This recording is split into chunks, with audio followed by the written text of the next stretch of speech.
Aray! Ano ba? Aray! Iba naman kasi, Bel!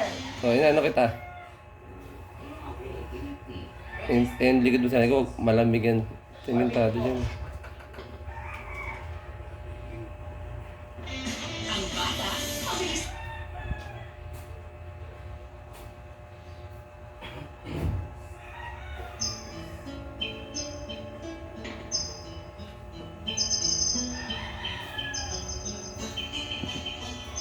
Ayan na ako na.